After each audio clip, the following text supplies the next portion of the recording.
माननीय धर्म प्रेमी भाइयों एवं माता बहनों, हम सबके पास शक्ति है। उस शक्ति का उपयोग अपने भला के लिए करें।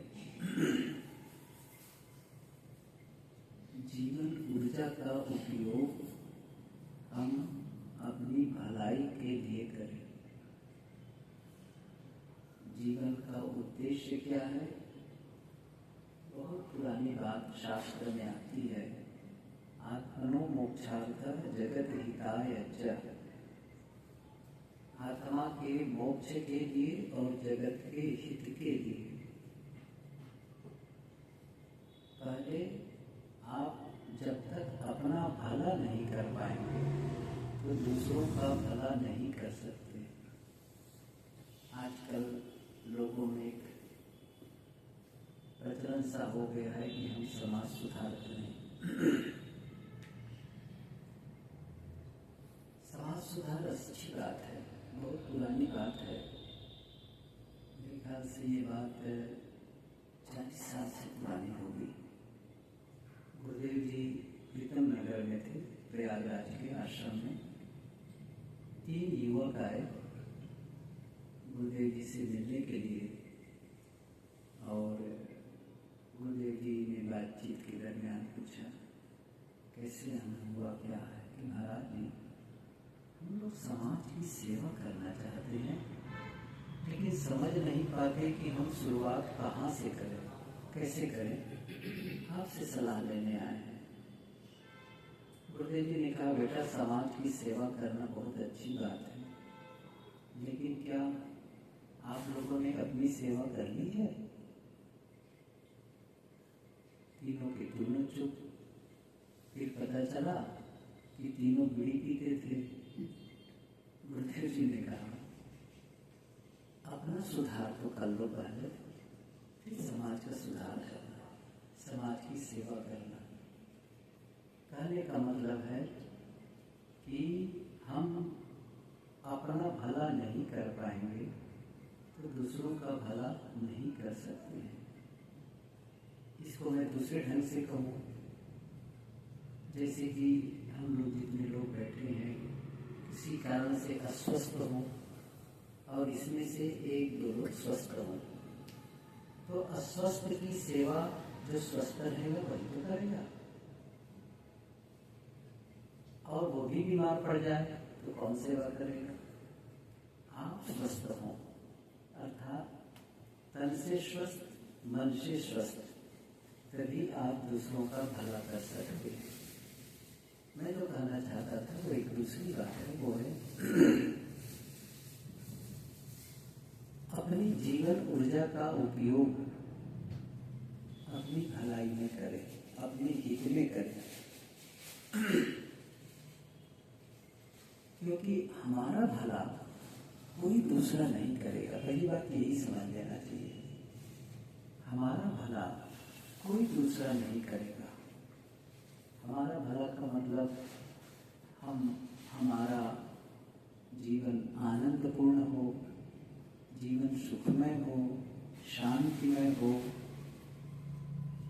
आपस में रिश्ते प्रेम पूर्ण हो। ये कौन करेगा? अपने को करना पड़ेगा। दूसरे का महत्व है, ऐसा नहीं कि जो साथ में है उनका महत्व नहीं है, लेकिन हम गलत पर गलत करते चले जाएंगे तो अपनी गलतियों को सुधार करने की जिम्मेदारी हमारी ही तो है। इसलिए हम अपना काम शुरू कर दें।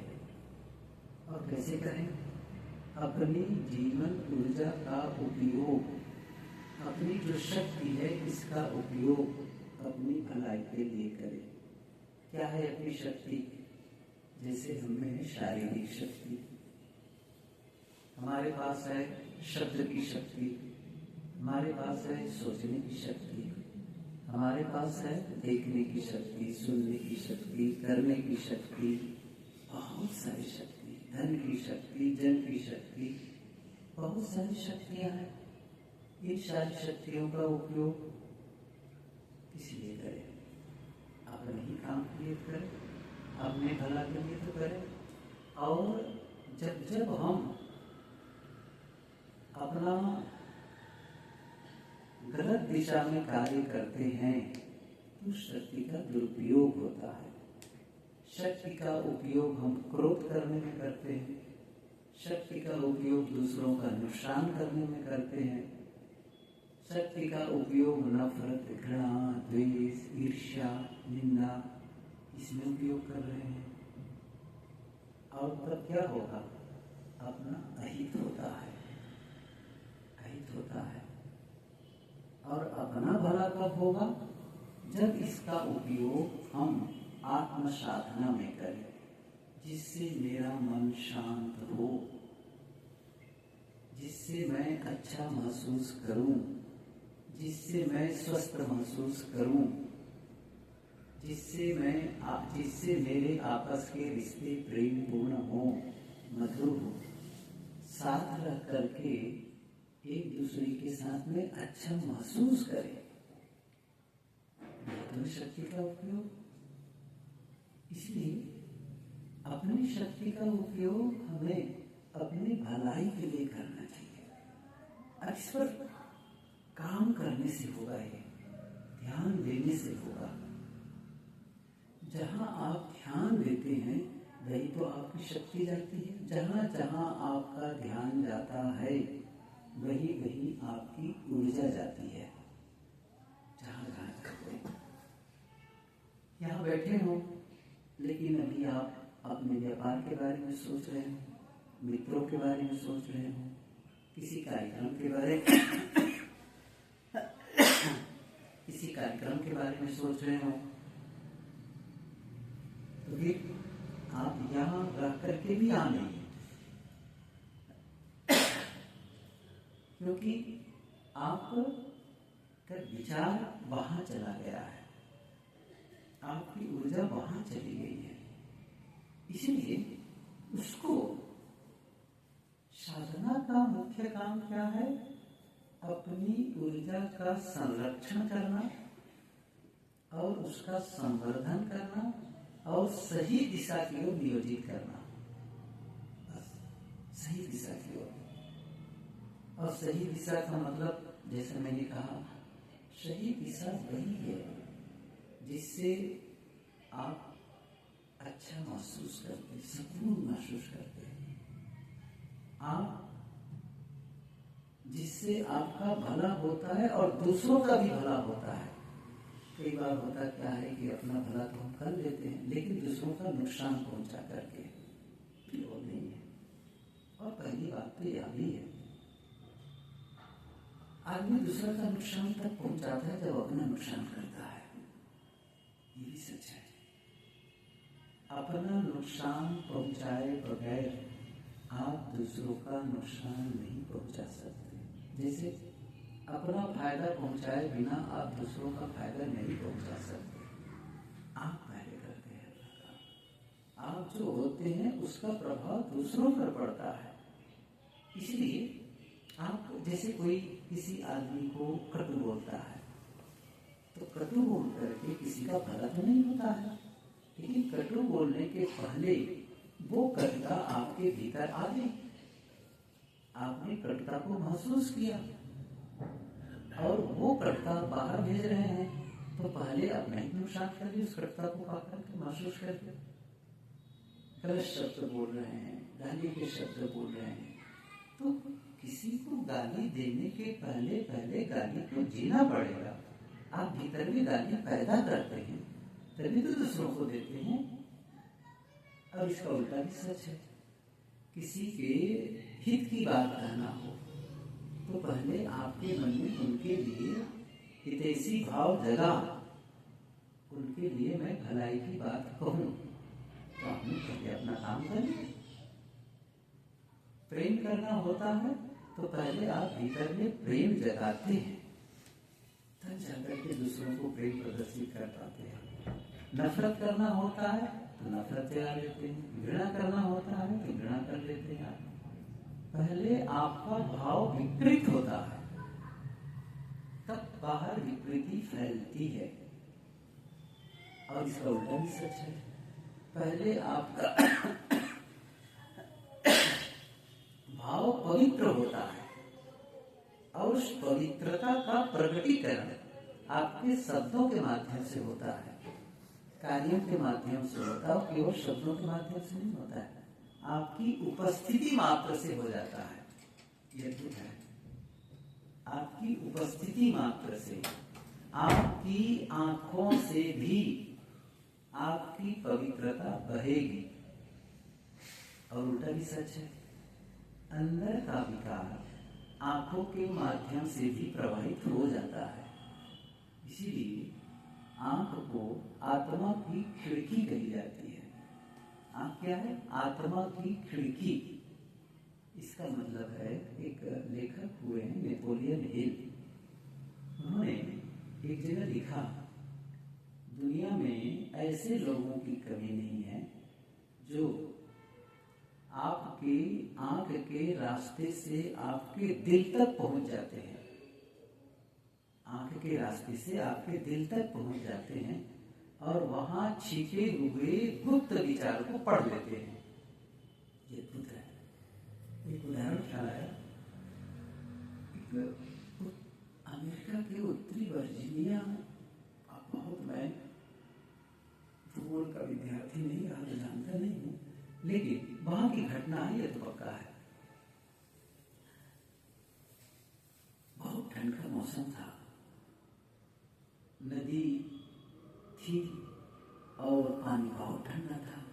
एक वृद्ध नदी के इस पार था, जाना था उस पार, इंतजार कर रहा था कोई सवारी मिले तो उस पार चला जाऊं। कुछ देर इंतजार के बाद देखा कि कुछ घुड़सवार उधर आ रहे हैं। तो पहला घुड़सवार आया, उनकी ओर देखा, जाने दिया। दूसरा घुड़सवार आया, देखा, जाने दिया। तीसरे को भी, चौथे को भी। पांचवा घुड़सवार आया, उनकी ओर देखा और कहा, क्या आप मुझे अपने साथ नदी पार करा देंगे? उन्होंने कहा, हाँ, आइए बैठिए। घोड़ा पर बिठा लिए और नदी पार करा दिए। और उसको जब घोड़ा से उतारते हैं तो कहे, जो घुड़सवार थे उन्होंने कहा, मैं एक बात पूछना चाहता हूँ। उस वृद्ध से कहे, एक बात पूछना चाहता हूँ, मेरे पहले 4 घुड़सवार और गए थे, आप उनको क्यों नहीं बोले नदी पार करने के लिए? मुझे क्यों बोले? पहले भी तो गए थे। उन्होंने कहा, मैंने उन घुड़सवारों की आंखों में देखा और देखने से पता चला कि वो मुझे नदी पार कराने के लिए राजी नहीं होंगे, लेकिन आपकी आंखों को देख करके मुझे लगा आप मुझे नदी पार करा देंगे। ये बात सुन करके घुड़सवार ने कहा, धन्यवाद ज्ञापित किया, आपने जो कुछ कहा वो मेरे लिए बहुत अच्छा है, धन्यवाद। और वो कौन था? वो अपने घोड़े को व्हाइट हाउस की ओर मोड़ दिया। नाम था थॉमस जेफरसन, राष्ट्रपति था। कहने का मतलब है, आंखों के रास्ते से, अभी बात तो जैसे कोई अपने इस बीच में अंदर से क्रोधित हो तो आंखें लाल कैसे हो जाती हैं? कई बार छोटे बच्चे को आंखों को इस ढंग से बना करके देखते हैं, मतलब इतने गुस्सा उस पर प्रकट करते हैं कि छोटे बच्चे बिना बोले भी रोने लग जाते हैं। आंखें से पता चल जाता है। और आंखों को पढ़ने की शक्ति माता बहनों को है। ये मैंने कई 2-3 पुस्तकों में पढ़ी इस बात को लेकर के। उन्होंने कहा, वो आंखें देख करके जान जाती हैं कि इनके मन में क्या है, इनके मन में सात्विकता है कि गंदगी है, वासना है कि पवित्रता है। ये पढ़ने की क्षमता उनमें ज्यादा है। ये बात तो प्रश्न अलग है। मैं ये कह रहा था कि हमारे भीतर की पवित्रता, हमारे भीतर की विकृति, गंदगी बाहर जाती है शब्दों के माध्यम से, आंखों के माध्यम से, पूरे शरीर से कहना चाहिए। जैसे कोई रेडिएशन होते हैं ना, हर समय रेडिएटर से रेडिएशन क्रिएट होते रहता है। ऐसे ही है जैसे मोबाइल हम लोगों का, मोबाइल में किसी का नंबर डायल करते हैं और जहाँ डायल किए 1000 किलोमीटर दूर है वो इंसान, उसका मोबाइल बजने लगा, तो हमारे मोबाइल से वहाँ तक कुछ तो गया, ऐसे थोड़ी पहुँच गया तो बजने लग जाएगा। उसको कहते हैं कोई वाइब्रेशन है, वेवलेंथ है, कोई तरंग है। तरंग दिखाई नहीं देती है लेकिन काम करती है। ऐसे ही हमारे भावनाओं की तरंगे होती हैं, विचारों की तरंगे होती हैं, शब्दों की होती ही है। जैसे मैं बोल रहा हूँ, आप तक कैसे पहुँच रही है, वो तरंग ही तो है। इसी प्रकार से जब हम नहीं बोलते हैं, अर्थात लाउडली मतलब जोश नहीं बोलते हैं, तब भी हम भीतर भीतर बोलते हैं। वो अव्यक्त शब्द, मन का मतलब ही वही है, विचारों का प्रवाह, शब्दों का प्रवाह ही है। बिना भाषा के कोई सोच सकता है? भाषा के बिना कोई सोच ही नहीं सकता। वो भाषा है, शब्द है, और वो शब्द अंदर अंदर में जो हमारे वाक्य यंत्र है उसको प्रकम्पित करते हैं विचारों के मन, और वो वहां से एक ऐसा वेग बनता है जो चला जाता है। अब भला साथ साथ रहें, कल्पना करिए, साथ साथ रहें, पति पत्नी साथ साथ हैं, सास बहू है, भाई भाई हैं, पिता पुत्र हैं, ननद भावज हैं, एक ही घर में हैं, इतने दिन से उनके चेहरे को देख रहे हैं, शरीर के क्रियाकलाप को देख रहे हैं, शब्दों को सुन रहे हैं, लेकिन जब आदमी नाराज होता है तो पता नहीं चल जाता घर वालों को, पता चल जाता है, देख कर के लग जाता है कि कैसे उनके अंदर से कैसी नकारात्मक तरंगे आ रही हैं। और एक आदमी बड़ा खुश है सुबह से, तो वैसे ही पता चल जाता है आज तो बड़े खुश लग रहे हो, तो वो क्यों है? अच्छा, वो बोला नहीं कि मैं खुश हूँ, उसने बोला भी नहीं कि मैं नाराज हूँ, लेकिन वहां से जो तरंगे आ रही हैं ये नकारात्मक हो सकती है, सकारात्मक हो सकती है। मैं ये कह रहा था कि जब हम भीतर की पवित्रता पर ध्यान देने लगते हैं, देखो साधना यही है। मान लो कोई कहता है मैं ईश्वर की पूजा करता हूँ, मंदिर में जाता हूँ, मैं तीर्थों में जाता हूँ, बहुत सी नदियों में स्नान कर लिया, इसका क्या अर्थ है? अभी कुंभ मेला में हम लोग का कैंप लगा था, शिविर था, जहाँ सत्संग का भी आयोजन होता था, रोज सत्संग होता था, लोगों की रहने की जगह, भोजन की व्यवस्था, जलपान की सारी व्यवस्था थी, तो हजारों लोग आए गए। तो जब सत्संग का समय होता था तो लोग बैठते थे। कई बार मैंने उनसे बातें की, पूछा, विचार दिया। एक दिन मैंने कहा कि ये बताओ, जो आप लोग भगवान की पूजा करते हो, ये भगवान के लिए करते हो, अपने लिए करते हो? जैसे कोई भगवान राम की पूजा करता है, तो भगवान राम का भला करना चाहते हो, अपना भला करना चाहते हो? सबकी समझ बात आती है, क्योंकि आपके भगवान आप भला करेंगे ना, भगवान को भला आप करेंगे। इसका मतलब है आप पूजा करके किसका भला करना चाहते हैं? अपना भला करना चाहते हैं। किसी की भी पूजा करके आप क्या चाहते हैं? अपना भला। या कोई भी पूजा पद्धति, मान लो कोई गंगा गए तो गंगा का भला करने गए थे कि अपना भला करने के लिए गए थे? अपने ही भला करने तो गए थे। तीर्थ में जाते हैं या किसी संत के पास जाते हैं, तो संत के पास जाते हैं तो संत का भला हो, ऐसा नहीं, अपने भले के लिए, अपने फायदे के लिए, दूसरे शब्दों में कहें तो। और वो अपना भला क्या है? वह है चित्त की शुद्धि, अंतस की पवित्रता। पूजा के बाद यदि अंतस की पवित्रता नहीं हुई तो क्या मतलब निकलता है? वो शुद्धि बनी रह गई, वो हमारे व्यवहार में प्रकट नहीं हो रहे हैं, फिर कौन सी पूजा, कौन सी साधना, कौन सा धर्म? कितनी बार कभी कभी मैं ये बात कहा करता हूँ, जैसे आप ऑफिस जाते हैं और काम करते हैं, या फिर कोई विद्यालय जाकर के टीचिंग करता है, हॉस्पिटल जाकर के वहाँ चिकित्सा करता है, किसी भी क्षेत्र में जाता है, इसलिए जाता है पैसा कमाता है, तनख्वाह मिलती है, और जब तनख्वाह मिलती है घर लौटता है, कमा के आया है, उस पैसे से क्या करता है? अब वो बांटता है, अपनी श्रीमती को देता है, लो जी तुम पैसे ले लो अपनी घर गृहस्थी के लिए, इससे अपना चावल दाल सब्जी कपड़े लत्ते जो भी लेना है पैसा देता है। बच्चों को भी पैसा देता, लो पुस्तक कापी लेना, स्कूल का फीस जमा कर देना। कोई भिखारी आ गया दरवाजे पे, लो तू भी 10 रुपये चाय पी लेना, कमा के लाया है तो बांट रहा है। यही तो मतलब है। इसी प्रकार हम जब किसी मंदिर में जाते हैं, किसी उपासना स्थल में जाते हैं, या कोई घर में ही बैठ के उपासना करते हैं, तब भी तो कमाई करते हैं। वो कमाई कौन सी है? वह कमाई है, वह संपत्ति है आध्यात्मिक संपत्ति। एक है भौतिक संपत्ति, तो भौतिक संपत्ति कमा के लाए तो लोगों में बांटे, या फिर किसी मंदिर में जाकर चैरिटी करते हैं, किसी संत के पास जाकर के दक्षिणा देते हैं, कमा के ना है। ऐसे ही जब आप साधना करते हैं, भजन करते हैं, कोई भी इस प्रकार की उपासना करते हैं, क्या करते हैं? आध्यात्मिक संपत्ति की कमाई करते हैं। अब उस आध्यात्मिक संपत्ति को क्या करना है? बांटना है।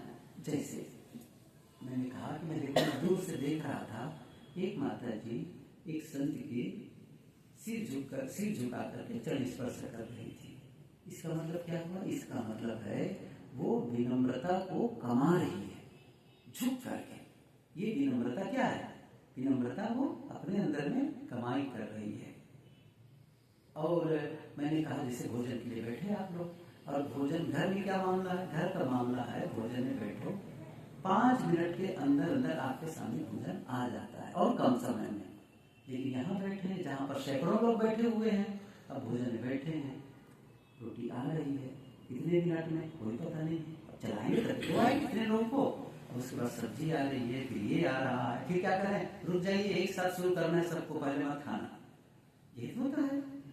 अब क्या हो रहा है? यहाँ पर कौन सी कमाई कर रहे हैं? यहाँ पर धैर्य विकसित कर रहे हैं, सहनशीलता को विकसित कर रहे हैं। ऐसा नहीं कि चिल्लाएंगे लाओ जल्दी से मेरे लिए, तब तो बड़ा फर्क हो जाएगा। अब वहां आप धैर्य रख सकते हैं, वहां भी नम्र हो सकती है। जो कमाई कर रहे हैं, अब घर में जाकर के बांटो। कैसे बांटो? अब वही विनम्रता अपने परिवार वालों के साथ करो, अपने साथियों के साथ करो, वही धैर्य, वही पैशन अब घर में भी जाके करो, तभी तो वहां जाके कमाई करने का मतलब है।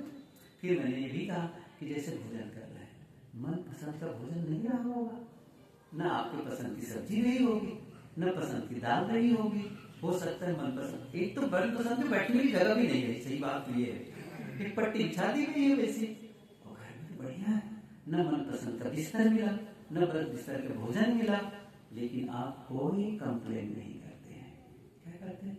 ठीक है, जो मिला प्रसाद है, कितना खुश होते हैं। आप वहां घर में जाएं, तब भी कंप्लेन मत करें, तभी तो उसका मतलब है, तभी तो आध्यात्मिक कमाई का मतलब है।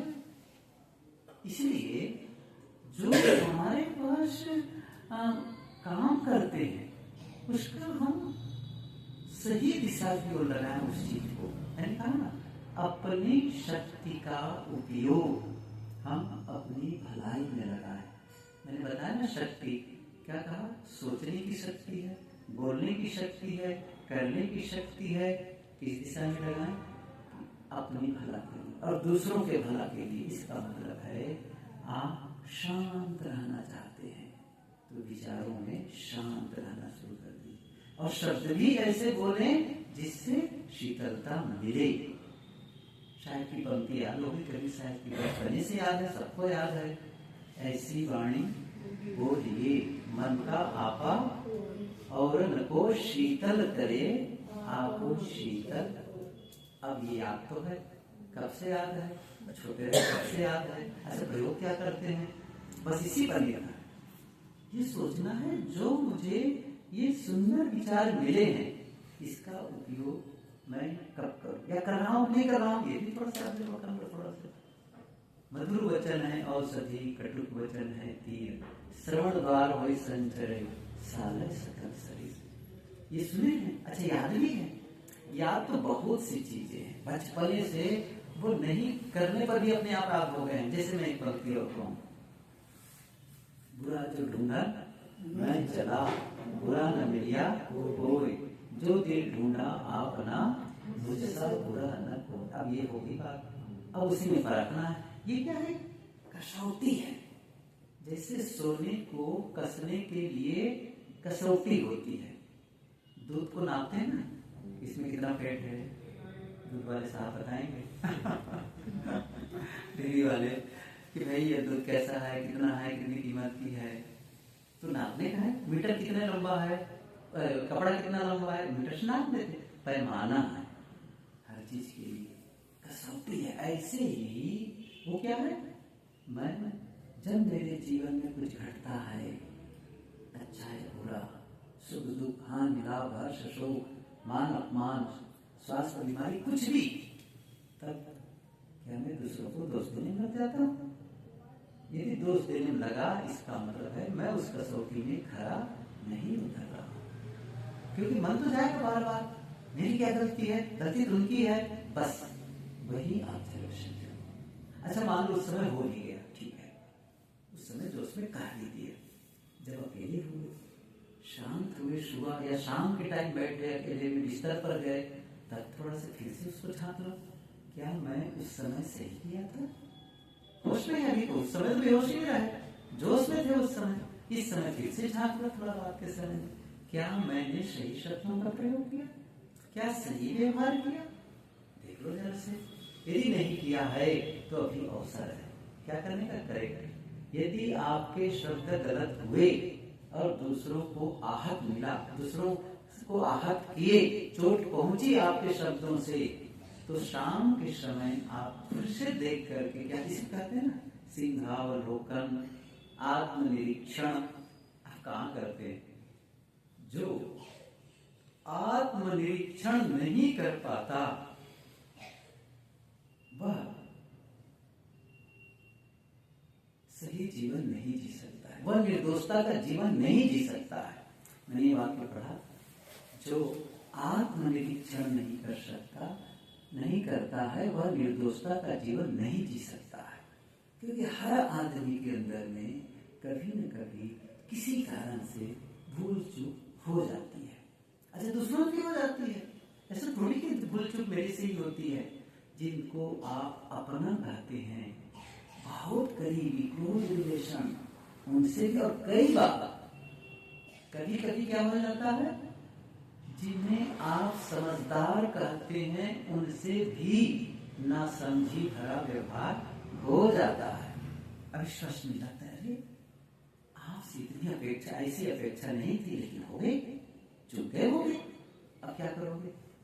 अब उस पर वार करोगे, प्रहार करोगे, फिर चुप गए आप, तब तो आप भी चुप गए। फिर एक गलती करें और उसके बराबर हम भी गलती करें, क्यों? उसको सुधारने के लिए, तो क्या मतलब निकलता है? नहीं, ऐसा नहीं होगा। अब यही है, मान लो उस समय हमने किसी ने हमको कुछ कह दिया या हमने कुछ कह दिया, नहीं बना, तो शाम के समय जब भी आप, या सुबह जब भी अवसर मिले, अकेले में बैठ करके उसको करेक्ट करें।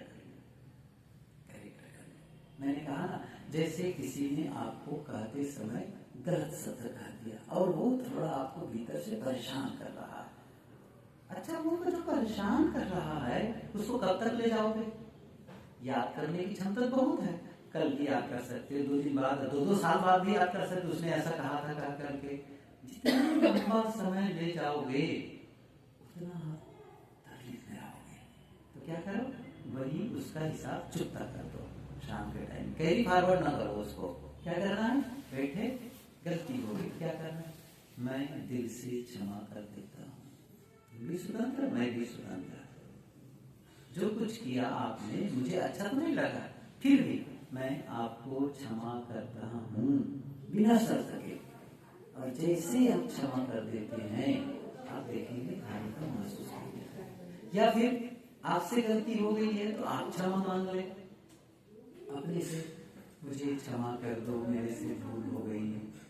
यही है मरहम लगाना, यही मरहम लगाना। अब ये काम हम नहीं करेंगे और ये सोचेंगे कि सब अपने आप हो जाएगा, तो नहीं होगा। हाँ, अंतस की पवित्रता, इस पर चर्चा हो रही थी, वो कैसे करें, इस पर थोड़ी सी चर्चा मैंने की कि अपनी गलती से भी हमारा अंतर मलिन हो जाता है और कई बार दूसरों की गलतियों से भी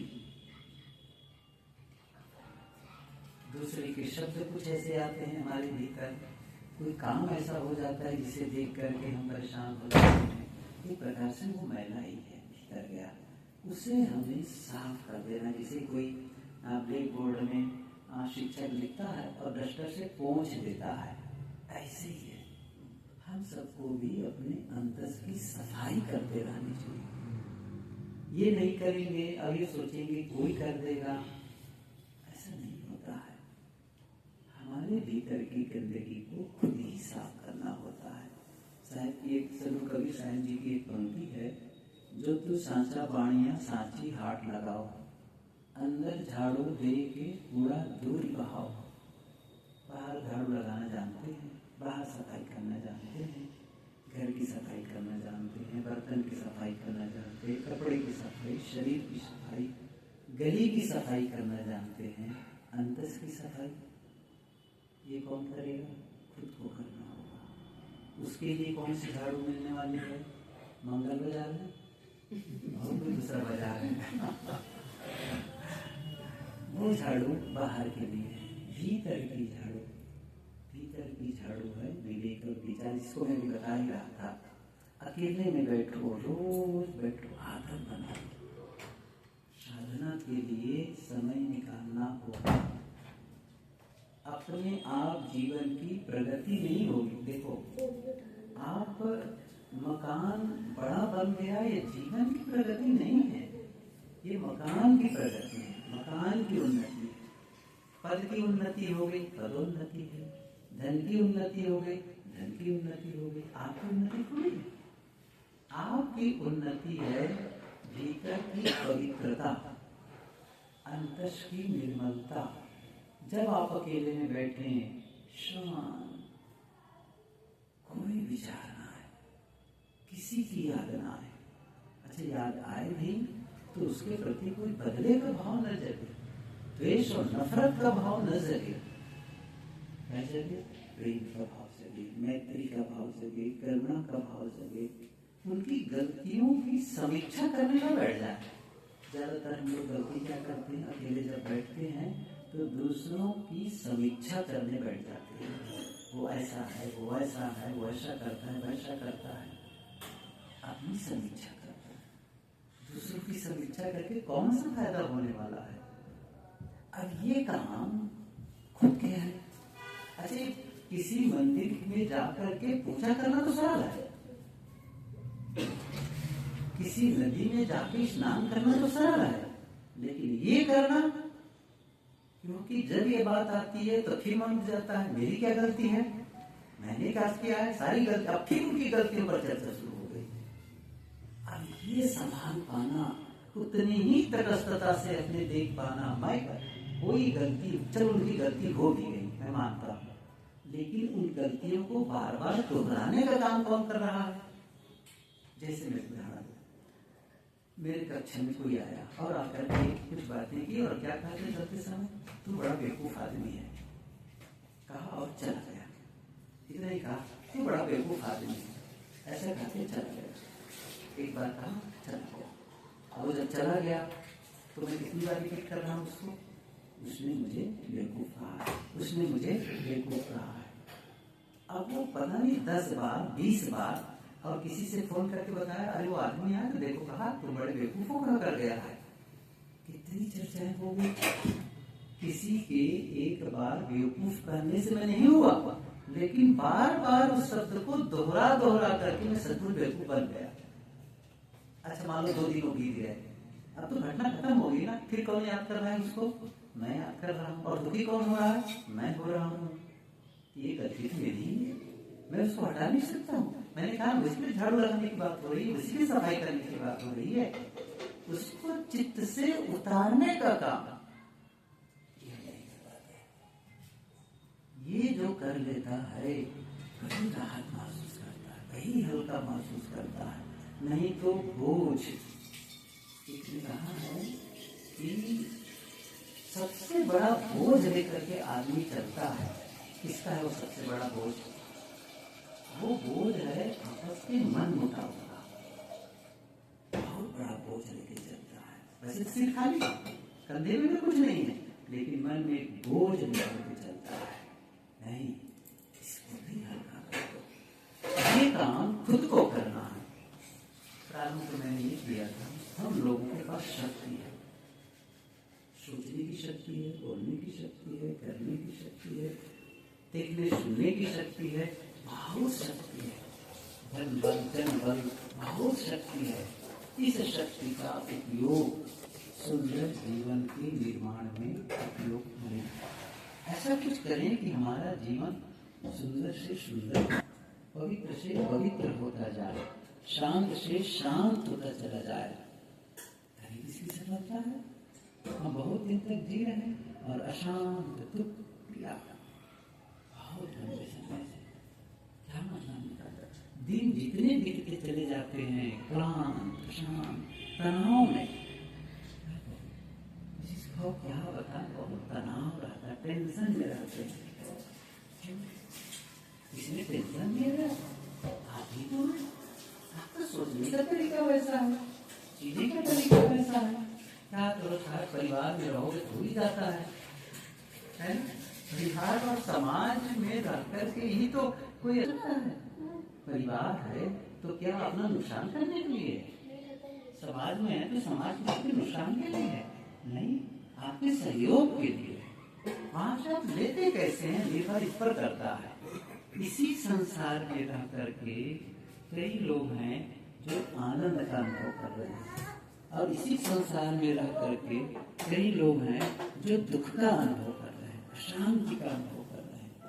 इसी संसार में रह करके कई लोग दूसरों की पीड़ा को दूर करने में लगे हुए हैं, और इसी संसार में रह करके कई लोग दूसरों को पीड़ा पहुंचाने में लगे हुए हैं।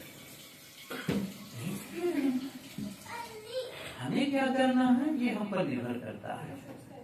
अपने विचारों को सही दिशा में भेजो, प्रवाहित करो। अपने शब्दों को भी सही दिशा में प्रवाहित करो, अपने कार्यों को भी सही दिशा में ले जाओ। सही दिशा में जब नहीं ले जाएंगे तो मिलेगी शक्ति। शक्ति का नियम ही है। जिस शक्ति का, अब मैंने शुरू बीच में कोटेशन शब्द वाक्य कहा था, साधना का मतलब है अपनी ऊर्जा का संचयन करना, संवर्धन करना और सही दिशा की ओर प्रवाहित करना। गलत सोचते हैं वहां भी ऊर्जा खपत होती है, गलत बोलते हैं वहां भी ऊर्जा खपत होती है, नुकसान होता है। लेकिन उससे हमारे पास क्षमता है, हम उसे बदल करके सही दिशा की ओर ले जाएं। एक से नुकसान होता है, दूसरे से लाभ होता है, और ये बदलने का काम हमारा है। चुनाव करने की शक्ति हम में है। हम यह भी कर सकते हैं, जैसे कि ये सामने सड़क है, जब सड़क के पास जाते हैं तो हमारे पास में ऑप्शन है, चुनाव है, हम बाएं जाएं या दाएं जाएं। हर रास्ता दो दिशाओं की ओर जाता है। ऐसे ही जहां भी आप खड़े रहते हैं, आपके पास में जो विचार आता है, ऐसा भी सोच सकते हैं, वैसा भी सोच सकते हैं, ऐसा भी बोल सकते हैं, वैसा भी बोल सकते हैं। आप हर समय, ये तो मनुष्य की विशेषता है, उनकी स्वतंत्रता है। जैसे एक दो उदाहरण दूं तो पता चल जाएगा कि जैसे मेरे पास ये हाथ है, इन हाथों से मैं दो ढंग से काम कर सकता हूँ।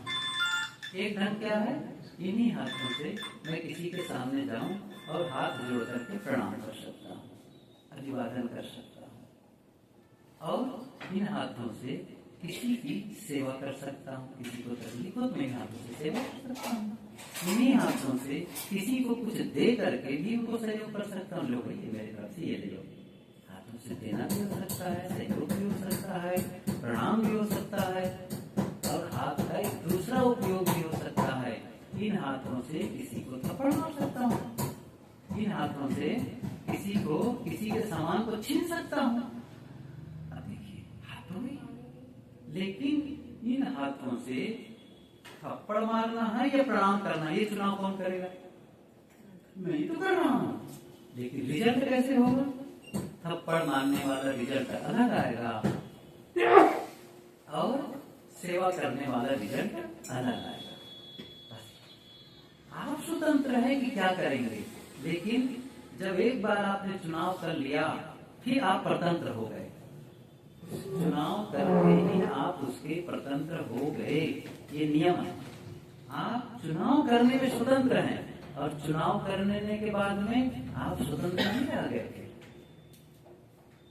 चुनाव में ही परिणाम जुड़े होते हैं, इसको याद रखें। आपके चुनाव में ही आपके परिणाम, उसके परिणाम जुड़े होते हैं। जैसे मेरे सामने टेबल है, 2 गिलास, एक गिलास में शराब रखी है, दूसरे गिलास में दूध रखा है। अब दोनों में से एक लेना है। जैसे ही कोई आदमी शराब का चुनाव किया, शराब के गिलास को उठाया, तो शराब से होने वाले परिणाम को भी चुनाव कर लिया। शराब की चुनाव करते ही शराब से होने वाले दुष्परिणाम का भी चुनाव उसने कर लिया।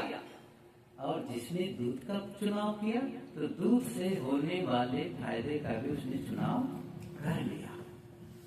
तो चुनाव के फिर रिजल्ट देने की कोई दूसरे को आने की जरूरत नहीं है, वो आपके चुनाव पर निर्भर करता है। तो मैंने कहा ना, करने कैसे हैं आप, यह कर सकते हैं, वह कर सकते हैं। शब्दों के बारे में देखते हैं। शब्दों का प्रयोग है, एक ढंग है बोलने का। क्या किसी आदमी को देखकर आप कहते हैं तू बड़ा बेवकूफ आदमी है, बहुत मूर्ख है, ऐसा नहीं कर सकते। लेकिन आप क्या कर सकते हैं, आप भले इंसान हैं, आप एक भले इंसान हैं, ऐसा भी कर सकते हैं। अब देखिए उसमें क्या होता है। भले इंसान कहेंगे तो अलग रिजल्ट आएगा, और आप किसी को दुष्ट कहते हैं तो अलग रिजल्ट आएगा। एक चीज और बता दूं, जितनी देर में, जितना समय लगेगा आपका और जितनी शक्ति लगेगी किसी को दुष्ट कहने में, उतनी ही शक्ति और समय में आप किसी को अच्छा कह सकते हैं।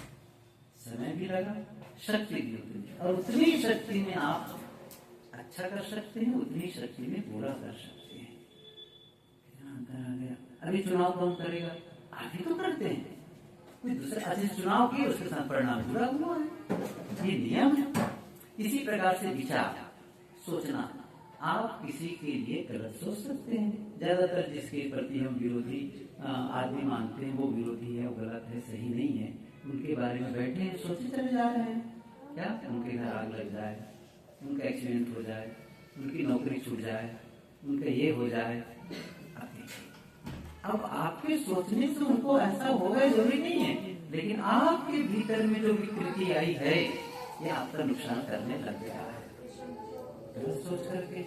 और ऐसा भी सोच सकते हैं आपका भला हो, आपकी प्रगति हो, आपको सुंदर स्वास्थ्य मिले, ऐसा भी सोच सकते हैं। सोचने में आप स्वतंत्र हैं, अच्छा भी बुरा भी, लेकिन दोनों के परिणाम आपको आएंगे। अच्छा क्या होगा, जिससे वही सोचना अच्छा है जिससे अच्छा परिणाम आए, अपने लिए भी दूसरों के लिए। वही शब्द बोलना अच्छा है जो अपने लिए भी अच्छा हो, दूसरों के लिए अच्छा हो। वही करना अच्छा है जो अपने लिए भी ठीक हो, दूसरों के लिए भी ठीक हो। इतना सरल है जीवन, इतना सरल है। लेकिन अब इस पर विश्वास नहीं होता है लोगों को। क्या इतना ही करके देखें, बहुत बड़ी चुनौती है ये। अपने विचारों को बदल करके देखें, शब्द जीवन ही बदल जाएगा। फिर तो जैसे आप अपने विचारों के ढांचे को बदलना शुरू कर देंगे, जीवन का ढांचा बदलना शुरू हो जाएगा। बाहर से जीवन का ढांचा बदल करके जीवन नहीं बदलता है। और एक थोड़ा से कठोर शब्द भी कह दूं, पूजा पाठ से भी जीवन नहीं बदलता है। समझ रहे? पूजा पाठ से भी जीवन नहीं बदलता है। जीवन तब बदलता है जब आप बदलते हैं। आपके बदलने बिना जीवन नहीं बदल। आपका बदलने का मतलब मकान बदलना नहीं, कपड़े बदलना नहीं, या परिवार बदलना नहीं। आपका बदलने का मतलब है आपके विचार बदले, आपके शब्द बदले, आपका व्यवहार बदले। और जैसे ये बदलते हैं, आपका जीवन का अलग रिजल्ट आने लग जाता है।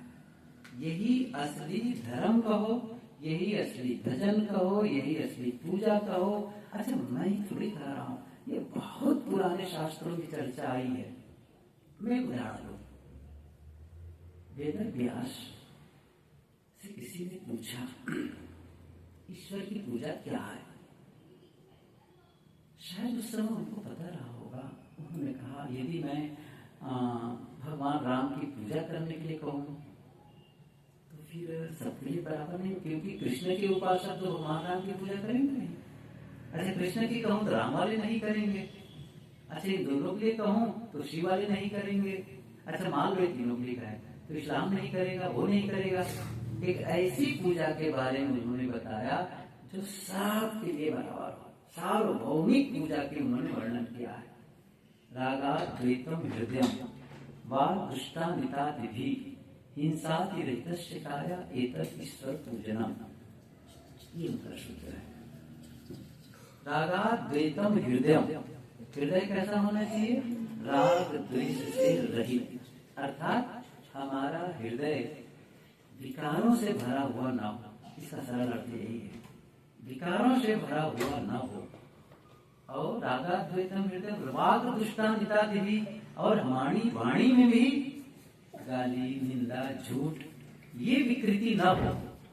और हिंसादि रहितस्य काया, हिंसादि, हिंसा आदि, इसका मतलब है चोरी, हिंसा, व्यभिचार, नशा, इससे आपका काया अलग हो, आपकी काया अलग हो।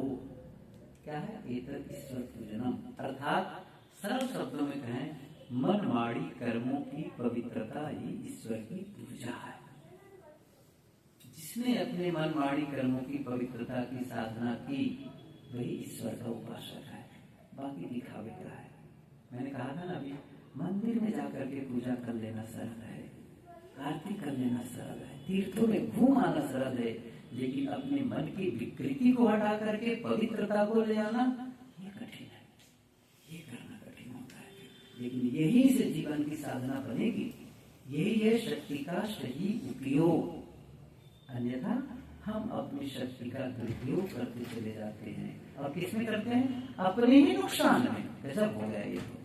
अपने ही नुकसान में लगे हुए हैं, अपने भीतर भीतर बैठे बैठे अकेले बैठ करके मन को विकृत बनाते चले जा रहे हैं। हिंसा के विचार आ रहे हैं, विकार आ रहे हैं, काम के, क्रोध के, बड़ा विचित्र विचित्र विचार। आप देखो, कोई एक बार अपने मन को देख ले जरा से। गुरुदेव जी कहा करते थे, आधे घंटे के लिए कोई बैठ जाए और मन में जितने विचार आए उसको ईमानदारी पूर्वक लिखते चले जाएं, जैसा विचार आए, तो आधे घंटे के उस लिखे हुए विचार को आप अपने मित्र को भी नहीं दिखा सकते। ऐसे ऐसे विचार आ जाते हैं। अरे किसकी गंदगी है? हमारी ही गंदगी है। मार्कस ऑरेलियस की पुस्तक पहले दूसरी पढ़ी है, एक आत्मचिंतन। अभी मैंने कुछ दिन पहले पुस्तक मंगवाई, ऑनलाइन ही मंगवाई थी उनकी पुस्तक, मेडिटेशन के बारे में। उसका मेडिटेशन उनकी पुस्तक है। मार्कस ऑरेलियस जो रोम सम्राट, आज से 1600 साल पहले की बात है, उन्होंने एक बात की पुस्तक लिखी। उसमें क्या लिखा है? कोई आदमी कभी अचानक पूछे क्या सोच रहे हो, और बता सको, बता सको मैं ये सोच रहा हूं। मैंने कहा मैं तो नहीं बता सकता हूं। अचानक कोई पूछे पता नहीं कैसे विचार चल रहे हैं, उस बात को बता सको, ये साधना। कबीर की साधना यही है। चलो, कबीर ने दो बातें कही। एक तो सहज समाधि, संतो सहज समाधि भली, गुरु प्रताप प्रयोजातिंते सुरतिन अंत चली। जहाँ जहाँ डोलो सो परिक्रमा, जो कुछ करो सो पूजा, जब सोवो तब करो दंडवत भाव मिटाओ दूजा। आंख न मूंदो, कान न रूंधो, काया कष्ट न धारो, खुले नयन हंसी हंसी पहचानो, सुंदर रूप निहारो।